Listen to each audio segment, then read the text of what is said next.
Welcome back to the reactionist guys, this is Vedant. और आज obviously Prabhas नहीं है for some reason. Basically it is going to be a movie review for Kantara. Guys, ये एक spoiler alert है। अगर आप लोगों ने इस मूवी को नहीं देखा है so please don't watch this reaction और दिस रिव्यू, क्योंकि आप लोगों को बहुत दुख होने वाला है अगर मैं इतनी सारी चीजें बता दूं। तो कंतारा का जो एक्सपीरियंस है उसको, मतलब मैं उसको अगर एक छोटा सा ब्रेक डाउन करना हो तो भाई if you talk about direction कैसी है, फिर उसका एडिटिंग कैसा है, उसकी स्टोरी कैसी है, म्यूजिक कैसा है, तो क्या बताऊं। कंतारा अपने में ही एक लेजेंडरी कंटेंट है जो हमारे इंडस्ट्री में अभी बना है। और ऐसा कोई कंटेंट मुझे पता नहीं अगले फिर अपकमिंग कुछ सालों में Indian film industry, I mean जैसे बॉलीवुड से बनने वाली है या नहीं, उसका कोई गारंटी नहीं है। या फिर ऐसा भी हो सकता है कि we may expect South India से कोई आके let's say Tamil industry, Telugu industry, Kannada industry, यहां से कोई भी आके अगर बॉलीवुड में आके किसी मूवी को डायरेक्ट करती है, ऐसे कंटेंट के ऊपर अगर फिर से कोई मूवी बनती है तो शायद बन सके हिंदी में। लेकिन मुझे नहीं लगता कि उस लेवल के एक्टर्स हैं बॉलीवुड में जो इस ऐसे किसी कैरेक्टर का कैरेक्टर को प्ले कर सके। I think it is impossible. मैं एक दावे से कहता हूं, being the reactionist and one of average critic. आप मान सकते हैं कि बहुत बड़ा कोई क्रिटिक तो मैं हूं नहीं, लेकिन अगर मैं कहूं कि ऐसा किसी को करना पड़ा बॉलीवुड से तो आई गेस कोई नहीं है। ना कोई खान है, ना कोई कपूर है, ना कोई कुमार है, कोई भी नहीं है जो ऐसे रोल को कोई कर पाए। तो शुरू करते हैं one by one, step by step हम कंतारा के पूरे मूवी के बारे में बात करेंगे and the brilliance of Kantara. तो गाइस, जैसे आपको पता है कि इस मूवी को डायरेक्ट किया है ऋषभ शेट्टी ने। इस कहानी के इस स्टोरी के लेखक भी ऋषभ शेट्टी है। इसको डायरेक्ट भी उन्होंने किया है और उनमें इस मूवी में उन्होंने मेन लीड का रोल किया है। And apart from Rishab Shetty we also have Kishore Kumar ji and Saptami Gowda and many other cast members, जिन्होंने अपने रोल पे, अपनी जगहों पे, अपने कैरेक्टर्स को प्ले करते हुए पूरी तरीके से जस्टिफिकेशन दिया है, पूरा जस्टिस किया है उन्होंने अपने अपने कैरेक्टर्स पे। उसमें कोई दो राह नहीं है। गाइस, किसी हद तक मैं आपको ये कह सकता हूं कि अगर आपने तुम्बाड़ देखी है, तुम्बाड़ की जैसा जो सिनेमाटोग्राफी है वैसा तो मैं कह नहीं सकता कि है। इसका कंटेंट थोड़ा सा अलग है, उसका कंटेंट अलग है, लेकिन जो फिल्मोग्राफी, जो सिनेमाटोग्राफी होती है, इट इज समवेयर सिमिलर। मैं कह सकता हूं ऐसी कोई चीज। प्लीज इसको नेगेटिवली ना ले। मैं इसको जैसे डायरेक्ट किया गया है, बस जिस तरीके से इसकी सिनेमाटोग्राफी है, शायद ये मेरा पॉइंट ऑफ व्यू है। लोग it can differ to your point of view, लेकिन मुझे थोड़ा बहुत वैसा वाइब आया और उससे काफी ज्यादा बेहतर है। On many places Kantara Tumbbad से और भी ज्यादा अच्छी है, क्योंकि इसमें एक अलग वर्ल्डली एक्सपीरियंस मुझे देखने को मिला है। We will move to the second point which is the direction for Kantara. Kantara के बारे में सबसे बढ़िया चीज यह है, जैसे हम लोगों ने थोड़ी देर पहले हमने एक वीडियो पोस्ट किया था, दैट इज फॉर भोला, जिसको अजय देवगन ने डायरेक्ट भी किया, उनमें वो मेन लीड का भी रोल कर रहे हैं।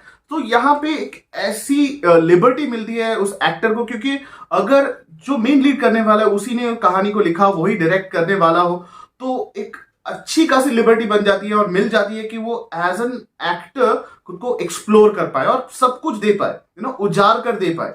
तो बहुत ऐसी जगह पे होते हैं कि डायरेक्टर कुछ ऐसा सोचता है कि यार मैं सीन को ऐसे इनैक्ट करना चाहता हूं, लेकिन वो एक्टर होता है कि थोड़ा एक दो 19-20 का एक मिस्टेक हो जाता है। लेकिन यहाँ पे ऋषभ शेट्टी ने जिस तरीके से, शायद जैसे उन्होंने इस मूवी पे अपना 200% दिया है, वो पूरी तरीके से दिखता है। उनका जो डेडिकेशन है डायरेक्शन में और एक्टिंग में और कहानी लेखन में, बहुत ही ज्यादा उनका जो एक्सपीरियंस है और उनका जो एक्सपर्टनेस है वो दिखता है। उनका जो एक्सपीरियंस जो उन्होंने अभी तक जो गेन किया है वो उनके फिल्म मेकिंग में दिखता है और वो बहुत बढ़िया है। विजुअली ब्रेथ टेकिंग है। जो इसका स्टोरी टेलिंग भी है वो मतलब इतना पोएटिक है, मैं उसको बयान नहीं कर पाता। मैं नहीं कर पाऊंगा वो। मैं पूरे जो मूवी जो चलती रही, पूरी जो मूवी का जो भी जितना मैंने सीन देखा है, पूरी मूवी जो मैंने देखी है, मैं मोस्ट ऑफ द टाइम मैं स्पीचलेस था, क्योंकि मैंने बॉलीवुड में ये होते हुए नहीं देखा। बॉलीवुड छोड़िए, मैंने बंगाली फिल्म इंडस्ट्री में ऐसा कुछ होते हुए काफी सालों तक नहीं देखा है, ऐसा कुछ इस लेवल का। इस लेवल का। मैं जब कहता हूं कि इस लेवल का, तो इसका मतलब ये नहीं है कि एक बड़ी फंडिंग आती है 20-22 करोड़ की, 40 करोड़ की, 100 करोड़ की, ऐसी कोई बात है ही नहीं। सो ये बिल्कुल अलग ही चीज है, ये अलग ही लेवल का कंटेंट ऋषभ शेट्टी ने बनाया है। और उनका अगर फिल्मोग्राफी देखे तो जिस लेवल का उनका फिल्मोग्राफी, उनका किसी और डायरेक्टर के साथ अगर कंपेयर करें तो उनका लेंथ ही वैसा कुछ नहीं है यार। उनके करियर में उन्होंने बहुत कम टाइम के लिए उन्होंने इंडस्ट्री में अपना वक्त बिताया है, behind the camera and in front of the camera. लेकिन क्या क्या कंटेंट दिया है पूरे इंडिया को, पूरे वर्ल्ड को, लाइक वर्ल्ड सिनेमा को बहुत बड़ा कंटेंट दिया, जो अमेरिका, यूरोपियन कंट्रीज में देख के लोग मतलब उनके दिमाग it just blue the mind of. इतनी अच्छी उनकी डायरेक्शन है, इतनी अच्छा उनका एग्जीक्यूशन है डायरेक्शन में। Okay guys, so we'll actually move to the next point, which is Kantara's music. वैसे हमें, जैसे आप सभी को पता है कि एज ऑफ नाउ हम सभी को पता है कि इस मूवी में म्यूजिक दिया है बी अजनीश लोकनाथ ने। यहाँ पे एक rock fusion, traditional rock fusion का एक अच्छा कॉम्बिनेशन मुझे दिखा है, क्योंकि जब दैव जो उस मूवी में है, जिनका जो भूत कोला का जो रिचुअल होता है, जो दिखाया जाता है, वहां पे इनिशियली जब वो मूवी चलती है तो एक रॉक फ्यूजन, एक ट्रेडिशनल गाना है कर्नाटिक, एक कन्नड़ा जो लैंग्वेज में उनका जो रीजनल म्यूजिक है, उसमें एक अच्छा फ्यूजन भी हुआ है विद आई सी कुछ मेटल रॉक म्यूजिक का भी उसमें कुछ मिक्सचर है। मैं म्यूजिक के बारे में इंट्रिकेटली मैं बता नहीं सकता, या मैं उतना जानता नहीं हूं, लेकिन दैट फ्यूजन वाज ऑडिबल और मुझे बहुत अच्छा लगा। ये स्टोरी टेलिंग में बहुत ज्यादा काम आया है। अगर आप कह लीजिए ऋषभ शेट्टी के कैरेक्टर, दूसरे कैरेक्टर को जो वो शिवा का रोल प्ले कर रहा था, वहां पे एक प्लेफुलनेस है, उनका एक वाइल्ड नेचर है, वो मतलब एक रफ गांव का लड़का है और किसी की परवाह नहीं करता। उन जगहों पे एक बैकग्राउंड म्यूजिक देना, या फिर जो सेंसिटिव इश्यूज है, जब कोई लड़ाई होती है, या फिर when they clash with each other, जब किशोर कुमार के साथ ऋषभ शेट्टी का जो कॉन्फ्रंटेशन होता है, जब कोल होता है, कोला के टाइम में जब एक दोनों आमने सामने आते हैं तो झगड़ा वगड़ा होना, उस मोमेंट पे वो बैकग्राउंड म्यूजिक का होना, और जो क्लाइमैक्स में जो बैकग्राउंड म्यूजिक वो देते हैं, इट वाज टॉप नॉच। जितना ड्यूरेशन मूवी का बढ़ता है, अजनीश लोकनाथ का म्यूजिक उतना बेहतर होता जाता है। इट्स जस्ट लाइक वो जितना मैच्योर होते हैं अपने कंटेंट में पूरे फिल्म में, और उतना ही बेहतरीन आप उनका म्यूजिक सुनने को लगता है, और people get actually immersed into that feeling. And guys, the most important part of this movie, Rishabh Shetty. मैं जब ऋषभ शेट्टी को देखता, मतलब मैंने मैं उनके इंटरव्यूज में मैंने देखे थे, जब वो प्रमोशन कर रहे थे कंतारा का, तो उन्होंने कहा कि काफी मेहनत से बनाई है, बहुत टफ मूवी थी, और उनको जब वो देव जो भगवान का जब रोल करना पड़ा, तो उन्होंने एक्चुअल में वो रिचुअल फॉलो की थी। उन्होंने कोई नॉनवेज चीजें नहीं खाई थी 120 दिनों तक, ऐसा ही कुछ ड्यूरेशन था, if I am not wrong with that. मैंने सब सुना और ये मुझे लगा कि this is part of promotion, ये तो बोलना ही पड़ता है, ये जो मैंने मेहनत की है। और फिर मैंने ऋषभ शेट्टी को देखा। ऋषभ शेट्टी तब जब वो कर रहे थे, वो एक एक्टर, मतलब वो एक इंसान नहीं था, वो कुछ और था।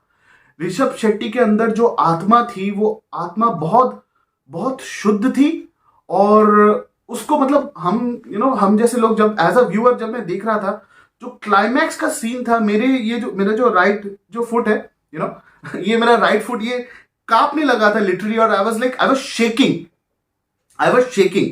मैं यहाँ पे एक कोलकाता में एक थिएटर है, आपको शायद प्रिया सिनेमा हॉल, वहां पे मैं ये मूवी अपने दोस्तों के साथ देखने गया था। आप लोगों को, कितने लोगों को, बंगाली लोग जो भी देख रहे हैं यहाँ पे, अगर आपको पता हो या नहीं हो, ये मूवी में देखने गया था ना, हैड दिस, वो गूज बम्स भी नहीं है गाइस, ये गूज बम्स मोमेंट तो होते ही हैं, उसमें बहुत सारी ऐसे गूज बम्स मोमेंट्स थे। मैंने जब ऋषभ शेट्टी को वो करते हुए देखो, तो मैंने सोचा कि उनके दिमाग में क्या चल रहा होगा उस वक्त। शायद वो अपने बस में नहीं थे, जैसे होता है ना कि शिवा के कैरेक्टर का वो जो रोल प्ले कर रहे थे, वो भी एक, मैं सोच रहा था कि यार ये जो ट्रांसफॉर्मेशन हुआ, जब मैंने मूवी को पूरी तरीके से देख लिया, तब मैंने पूरी फिल्म कंप्लीट कर ली, मैं तब सोच रहा था कि ट्रांसफॉर्मेशन इसे कहते हैं, क्योंकि जब आप शिवा का रोल ऋषभ शेट्टी जब वो प्ले कर रहे थे, एक मीट खाने वाला, दारू पीने वाला, बदमाश, थोड़ा सा naughty kind of guy he was, एक यूथ, यंग लड़का है जो अपने लोगों के खिलाफ अगर कुछ भी दोष, कोई भी गलत चीजें हो रही है तो उसके अगेंस्ट में वो खड़ा होता है, लड़ता है। लेकिन दिल फेक भी है। गौतमी जो है उनसे, सप्तमी गौड़ा, आई एम सॉरी, उन बहुत प्यार भी करता है उनसे और उसके लिए जान भी दे सकता है। लेकिन अपने गांव वालों के लिए, अपने घर के लिए, अपनी माँ के लिए वो कुछ भी कर सकता है, वो कुछ भी कर सकता है। तो ऐसा एक लड़का जब जब उसे एहसास हो जाता है, जब उसे पता लगता है कि वो किस पर्पस के लिए वो इस दुनिया में आया है। गाइस, ये सिर्फ एक हीरो अगेंस्ट विलन ये वाली मूवी है नहीं। ये मतलब ऐसी कोई चीज है जो आपको, ये आप एक्सपीरियंस और बॉलीवुड में और इंडियन फिल्म इंडस्ट्री में बहुत कम होने वाली है। और ऋषभ शेट्टी ने, guys, I am choking right now, मुझे मतलब मेरा गला भारी हो जा रहा है मैं जब सोचता हूँ उस सीन को। आखिर में जब ऋषभ शेट्टी ने जो वो अदाकारी की है, उन्होंने शायद अपना आईने में अपनी शक्ल देखी नहीं होगी। यार, मैं कैसा लगता हूं, मैं कैसा दिखता हूं कैमरा में, मुझे कोई फर्क नहीं। उनमें सच में एक भगवान बस गया था उस वक्त, जो एक रौद्र रूप धारण कर लिया था भगवान ने। उन्होंने जो दिखाया हमें और जैसे अपने कला का जो उनका जो प्रतिभा था, उन्होंने जो कैमरे के जो स्क्रीन के सामने उन्होंने जो दर्शाया है, मैंने किसी एक्टर को किसी भी फिल्म इंडस्ट्री में, किसी भी देश के सिनेमा में मैंने ये नहीं देखा है। मैं दावे के साथ कह सकता हूं कि अपने आप को 200% ऐसे उजाड़ के कोई भी इंसान नहीं दे सकता कैमरा के सामने, जो ऋषभ शेट्टी ने किया है। खुद ऋषभ शेट्टी किसी दूसरे मूवी में ये रिपीट नहीं कर सकते। ये जो हो गया है वो हो गया, वो ऋषभ शेट्टी नहीं कर सकते। जब वो देव का जो रूप धारण करते हैं, वो जब वो, और उनका जो चिल्लाना, वो गॉड, मैं ये जो अभी कह रहा हूं ना, मेरे पूरे बदन में गूज़बम्स आ रहे हैं। ऋषभ शेट्टी को मैं नमन करना चाहता हूं, उनकी एक्टिंग को, उनके विजन को और उनके इस थॉट को। मैं उन्हें तहे दिल से मैं धन्यवाद कहना चाहता हूं कि उन्होंने इंडियन फिल्म इंडस्ट्री को ऐसी मूवी दी है। हम आरआरआर के बारे में बात करते हैं, हम केजीएफ के बारे में बात करते हैं, पुष्पा, ये वो सब कुछ, ब्रह्मास्त्र, लेकिन कंतारा इससे परे है, फिल्म मेकिंग से परे है। ये, जी हाँ, मैं इसलिए नहीं कह रहा हूं कि बहुत लोग बाय द वे ये कह रहे हैं कि एक मास एंटरटेनर मूवी है, इसको बाद में ऐसा दिखाया गया है। ये बात सच नहीं है। ये मास एंटरटेनमेंट के लिए इस कंटेंट को, इसको कोई स्पाइस अप नहीं किया गया है। आप जाइए, मुझे भी बहुत कुछ इसके बारे में नहीं पता था, मैंने रिसर्च भी किया है इस मूवी को देखने के बाद, इस मूवी को देखने से पहले भी।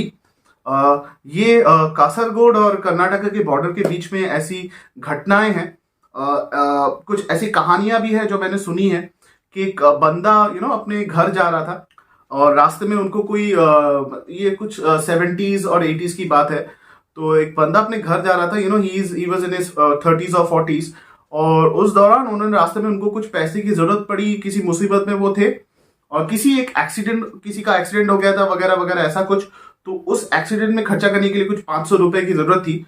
एक आदमी खाली बदन, एक काला मुंडू पहने हुए, मुंडू मतलब साउथ इंडिया में उसे धोती कहते हैं, पहने हुए एक आदमी आया। वो माना जाता है कि वो देव है। तो उसने 500 रुपए उसको हाथ में दिए और कहा कि ये इस्तेमाल कर, तेरे काम में आएगा, मुझे पता है कि तुझे इस पैसे की जरूरत है।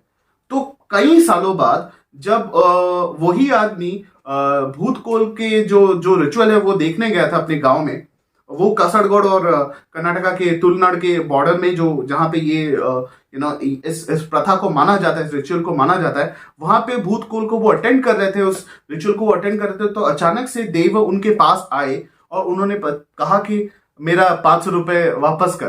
तो आप समझ पा रहे गाइस कि यार मेरा घूसबम्स मतलब पूरे शरीर में हो रहा है कि ये सच्ची घटना है, ये होता है। और इसमें मुझे, मेरे आंखों में उस वक्त मतलब आंसू आ गए थे, मेरा गला भर आया था उस मोमेंट पे जब देख के सारी लड़ाइयाँ कंप्लीट हो गई, सारे बहुत सारे टफ सिचुएशंस हुए और देवा ने पूरे गांव वालों को बचाया उस बदमाश जमींदार के अगेंस्ट में, जो बेसिकली गांव वालों के जमीन को हड़प के कब्जा करना चाहता था।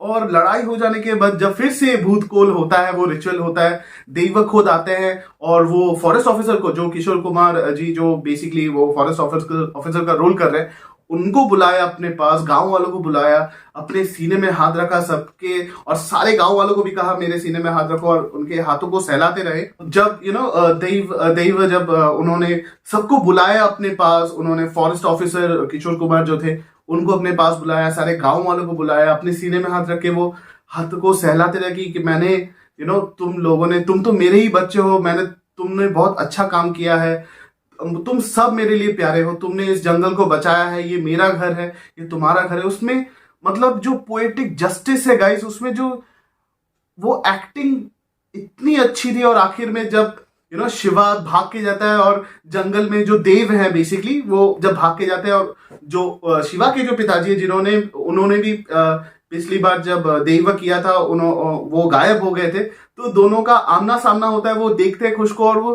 खुश हो जाते हैं, और अपना विजुअल जो मतलब एक्सप्रेशन जो देते हैं ना, वो खुशी के, वो भगवान जैसे खुश हो गए हैं जो एक्सप्रेशन देते हैं। ये मतलब मैं बता नहीं पा रहा हूँ कि हम लोग का मैं सच में कहना चाहता हूँ गाइस, मेरा कल्चरल अपब्रिंगिंग तो है, लेकिन इस लेवल का नहीं है कि मैं इन चीजों के बारे में बता सकूं, इनकी वर्णना कर सकूं, इनके बारे में कुछ भी एक्सप्रेस कर सकूं। मेरे शब्द कम पड़ जाते हैं। और लेकिन I am very lucky to witness this movie. मैं बहुत खुश नसीब हूँ कि 2022 में मैं उन ऑडियंसेस में से था जिन्होंने इस मूवी को जाके देखा थिएटर में। आई एम वेरी लकी। मुझे नहीं पता कि इसका कोई सीक्वल निकलने वाला है या नहीं। अगर ऐसी बात है तो मुझे बहुत आशाएं हैं ऋषभ शेट्टी से कि वो कुछ भी हो जाए, अपने आर्ट को लेके वो कॉम्प्रोमाइज नहीं करेंगे, क्योंकि उन्होंने बहुत अच्छा प्रदर्शन किया है अपने कल्चर का, भारत के एक हिस्से का। और ये एक ऐसा हिस्सा है कि तुलुनाड के और उस इलाके के लोगों को जोड़ती है, एक नेचर को जोड़ती है। और उनका यही है कि भगवान ने भी यही मैसेज उनको दिया है और हम सबको यही बताया है कि nothing is bigger and powerful than nature itself. So ये कहते हुए गाइस, मैं आप लोगों से अलविदा कहना चाहता हूँ। It is my request to go here and follow our channel, subscribe, like, share and comment. जो भी आपको अपडेट देनी हो, आपको कुछ भी पूछना हो हमारे दूसरे वीडियोस के बारे में, you can go to the comment box and share your updates. And आप जा सकते हैं हमारे सोशल मीडिया अकाउंट्स में, Instagram and Twitter. You can share your updates and you can ask for anything you wish to. और super thanks के जरिए आप हमें सपोर्ट कर सकते हैं। But till then, the reaction is and Vedant says, Jai Hind.